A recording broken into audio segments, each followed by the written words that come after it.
ये कहानी मिस फ़ातिमा की कहानी है और ये कहानी 2001-2002 की कहानी है।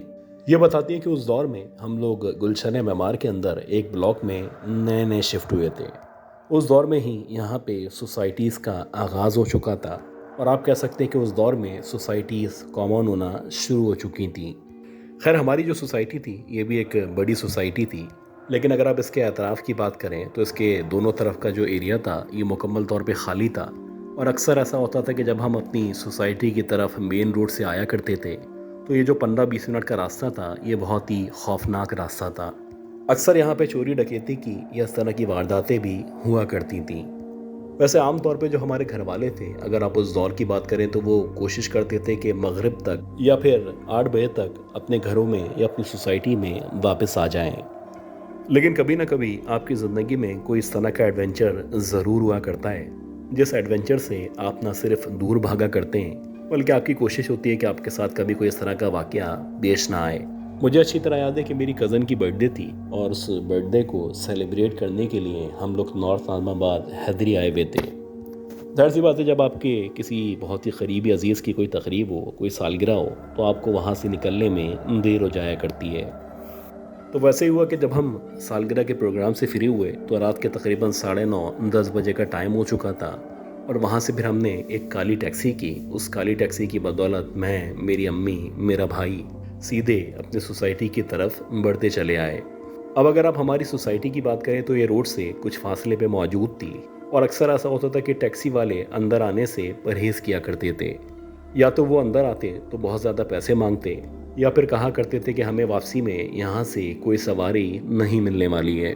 और ऐसा ही हुआ कि जो काली टैक्सी वाला था इसने हम सबको बिलाखिर रोड के ऊपर उतार दिया और उसने कहा कि अब आपको यहाँ से पैदल जाना होगा। ये एक अजीब सी हरकत थी जो कि उसको हमारे साथ हरगिज़ नहीं करनी चाहिए थी, क्योंकि उस दौर में ये जो एरिया था ये मुकम्मल तौर पे वीरान और सुनसान एरिया था और यहाँ पे स्ट्रीट लाइट्स भी इक्का दुक्का मौजूद थी और वैसे भी इतनी ज़्यादा रोशनी का इंतज़ाम इन सोसाइटीज़ में नहीं हुआ करता था। ये बहुत ही अछूती हरकत थी और हमें इस बात पे बिल्कुल भी खुशी नहीं थी। खैर हमारे पास यही ऑप्शन था कि हम उस रोड से अपने घर की तरफ बढ़ते चले जाएं। आहिस्ता आहिस्ता करके जब हमने अपनी सोसाइटी की तरफ बढ़ना शुरू किया तो ये जो बीच का हिस्सा था ये मुकम्मल तौर पे एक कच्चे पक्के रास्ते के ज़रिए हमारी सोसाइटी की तरफ जाया करता था और यही वो रास्ता था जिस रास्ते के ज़रिए हम बआसानी जल्द अज जल्द अपने घर पहुंच सकते थे। खैर ये जो शुरू के 10 मिनट का रास्ता था ये हमने बआसानी तय किया और जब हम एग्जैक्टली उस तरफ आ गए जो रोड सीधा हमारी सोसाइटी की तरफ जाया करता था, तो हमने दीवार के साथ साथ या आप कह सकते हैं कि सोसाइटी के साथ साथ चलते चलते आगे बढ़ना शुरू किया। अब हमारी लेफ़्ट साइड पे सोसाइटी की दीवार मौजूद थी, जबकि राइट साइड पे कुछ इक्का दुक्का दरख्त थे और बाकी जो हिस्सा था ये मुकम्मल तौर पे वीरान पड़ा हुआ था। इसी रोड पे या इसी सड़क पे चलते चलते बिलाखिर हमें ऐसा लगा कि सोसाइटी के गेट से कुछ पहले हमारे और उस गेट के दरमियान जो जगह मौजूद है वहाँ पे जैसे कोई खड़ा हुआ है और जो भी वहाँ पे खड़ा हुआ है उसने शायद सफ़ेद कलर का लिबास पहन रखा है। ज़ाहिर सी बात है, अंधेरे में हमें इस सफ़ेद कलर के लिबास को पहचानने में ज़्यादा मुश्किल नहीं हुई।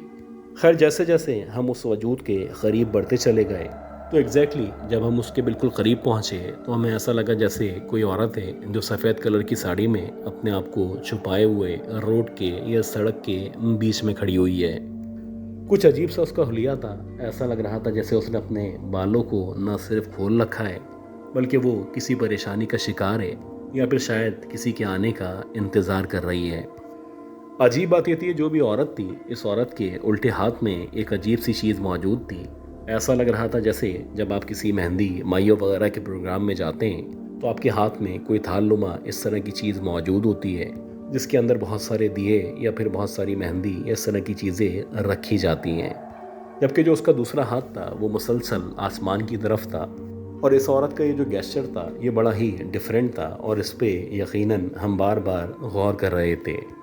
इसी दौरानिए में जब हम लोगों ने ऊपर से नीचे की तरफ देखना शुरू किया और इत्तेफाक से जब हम सब लोगों की नज़र उस औरत के पैरों की तरफ पड़ी तो ऐसा लगा जैसे उस औरत के जो पैर हैं वो ना सिर्फ उल्टे हैं बल्कि कुछ अजीब अजीब से काले काले से निशानात थे जो उस औरत के पैरों पे मौजूद थे, जैसे कि शायद ज़ख्मों के निशानात हों और उन ज़ख्मों से हल्का हल्का सा खून रस रहा था। अभी जबकि हम उस औरत को समझने की कोशिश कर रहे थे तो मेरी अम्मी ने जब उसके पाँव को देखा तो उनको अंदाज़ा हो चुका था कि ये जो मखलूक हमारे सामने मौजूद है यकीनन इससे बचना या इससे बच के निकलना हमारे लिए बेहतर होगा। अम्मी ने ज़ेर लब आयतुल कुर्सी की तिलावत शुरू की और हम लोगों के हाथों को ज़ोर से पकड़ के दूसरी तरफ, या आप कह सकते हैं कि इस जगह से दूसरी जगह जाके यानी घूमते हुए सोसाइटी के गेट की तरफ बढ़ना शुरू कर दिया। अम्मी नहीं चाहती थी कि हमारा इस औरत या इस चुड़ैल से किसी भी किस्म का सामना हो, और हम लोग अगर उसको देख लेंगे तो हो सकता है उसकी शक्ल देखने के बाद हमारे खौफ में इजाफा हो जाए। यहाँ से हमारी सोसाइटी के गेट तक का जो रास्ता था, इस पूरे रास्ते मुसलसल जो मेरी अम्मी थी वो ना सिर्फ आयतुल कुर्सी की तिलावत कर रही थी, बल्कि ऐसा लग रहा था कि उनके साथ साथ हमारा दिल भी ज़ोर ज़ोर से धक धक करना शुरू हो चुका है। यकीनन ये जो सफ़र था ये हमारी ज़िंदगी का सबसे खौफनाक और मुश्किल तरीन सफ़र था। आप यकीन करें कि जैसे ही हम सोसाइटी के गेट के अंदर दाखिल हुए और मेरी अम्मी ने जानबूझ के जब पलट के उस तरफ दोबारा देखा है तो वहाँ पे ना ही कोई औरत मौजूद थी, ना ही उसका कोई नामो निशान मौजूद था। खैर, जैसे तैसे जब हम सोसाइटी के अंदर दाखिल हुए और फिर बिलाखिर हम अपने घरों तक पहुँचे तो घर पहुँचते पहुँचते ही हम तीनों को सर्दी का एहसास हो रहा था। ऐसा लग रहा था हमारे जिस्म पे कपकपी तारी हो चुकी है और हम सब शायद बुखार का शिकार हो चुके हैं। और ऐसा ही था कि इस वाक़ये के आप कह सकते हैं कि तकरीबन 1 या 1.5 हफ्ते तक हम सारे के सारे लोग ना सिर्फ बीमार रहे, बल्कि इस दौरानिए में हमारे जितने भी घर वाले थे, ख़ास तौर पे जो हमारे दादा थे, हमारे जो मामू थे, वो हमारे ऊपर मुसलसल दम दुरूद किया करते थे। खैर, इस वाक़ये के बाद से हम तमाम लोगों पे मुकम्मल तौर पे बाहर जाने पे, ख़ास तौर पे मगरिब के बाद बाहर निकलने पे पाबंदी लगाई जा चुकी थी।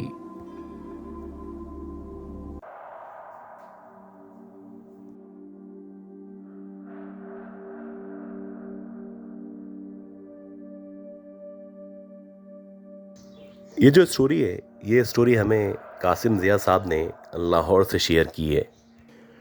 ये बताते हैं कि 2007, 2008 में इनको कुछ वजूहात की बिना पे लाहौर से कराची शिफ्ट होना पड़ा। अब कराची में जो लोग रहा करते हैं उनको पता है कि गुलिस्तान जौहर में बहुत ज़्यादा फ्लैट्स मौजूद हैं। खैर, कासिम भाई बताते हैं कि जब ये लाहौर से कराची आए तो इनके पास क्योंकि जो बजट था वो इतना ज़्यादा नहीं था, तो ये चाहते थे कि किसी ऐसी बिल्डिंग में या किसी ऐसी जगह रिहाइश अख्तियार की जाए जहाँ पे कम से कम किराए में इनका गुजारा हो सके।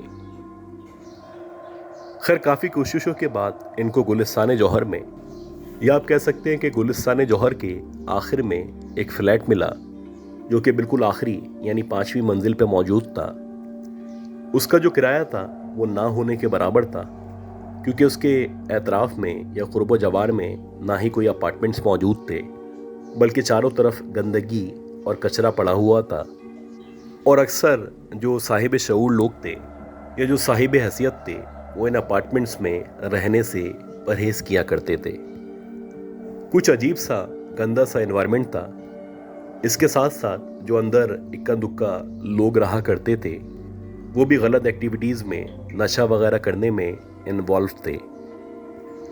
यह बताते हैं कि इनका जो फ्लैट था उस फ्लैट के बिल्कुल ऊपर छत मौजूद थी, और ये जो छत थी इसको आमतौर पे नशा करने के लिए या फिर इस तरह के गलत कामों के लिए लड़के इस्तेमाल किया करते थे। अक्सर ऐसा होता कि रात के औकात में यानी 2 बजे 3 बजे इनको ऐसा लगता कि जैसे छत पे कोई मौजूद है या फिर मुसलसल वॉक कर रहा है। अब इनका ख्याल था कि ये जो लड़के जो कि नशा करते हैं पूरी पूरी रात छत पे बैठे रहते होंगे और यही वहाँ पे शोर किया करते होंगे। लेकिन जैसे जैसे टाइम गुजरा तो इनको अंदाज़ा हुआ कि जो नशा करने वाले हैं ये भी रात को 10 या 11 बजे के बाद छत पे बैठने से अवॉइड किया करते हैं। अब इसके पीछे क्या वजह थी ये इनको नहीं मालूम था। इसी तरह एक दफ़ा ऐसा हुआ कि इनका एक कज़न जो कि लाहौर में ही रहा करता था उसको भी इत्तेफाक से कराची आना पड़ा। अब जब इनका कज़न घर आया तो इन्होंने अपने कज़न को खाना वगैरह खिलाया और खाना खाने के बाद जब रात के 11 साढ़े 11 बजे का टाइम हुआ तो इत्तेफाक से इनका जो अपार्टमेंट था उसकी लाइट चली गई। अब जैसे ही इनके अपार्टमेंट की लाइट चली गई तो इन्होंने अपने कज़न को कहा कि थोड़ी देर के लिए छत पे चलते हैं। खैर पहले तो इनका कज़न कहने लगा कि छत पे जाने से बेहतर है कि हम लोग बाहर चलते हैं, लेकिन बाहर का जो माहौल था वो ना सिर्फ ख़राब था बल्कि वहाँ पे कचरा और गंदगी पड़ी हुई थी और अगर ये बाहर जाते तो वहाँ जाके इनको कोई ना कोई जानी और माली नुकसान उठाना पड़ता।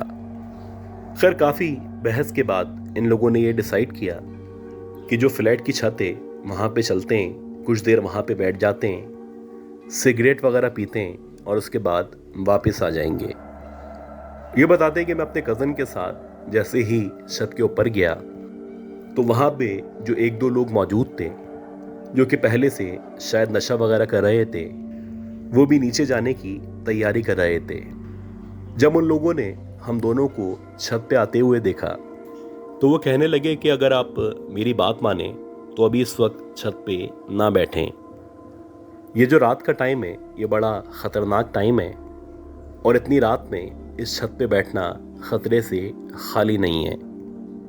अब ये जो बात कर रहे थे ये हमारी समझ नहीं आ रही थी और हमें लगा कि शायद हमें डराने की या बहाने से नीचे भेजने की कोशिश कर रहे हैं। खैर हमने कहा कि आप लोग जाएं, हम लोग बस थोड़ी देर के लिए छत पे मौजूद हैं और कुछ देर के बाद हम लोग नीचे वापस आ जाएंगे। अब मैं अपने कज़न के साथ छत के ऊपर बैठ गया और हम लोगों ने सिगरेट जला के बातें करना शुरू की।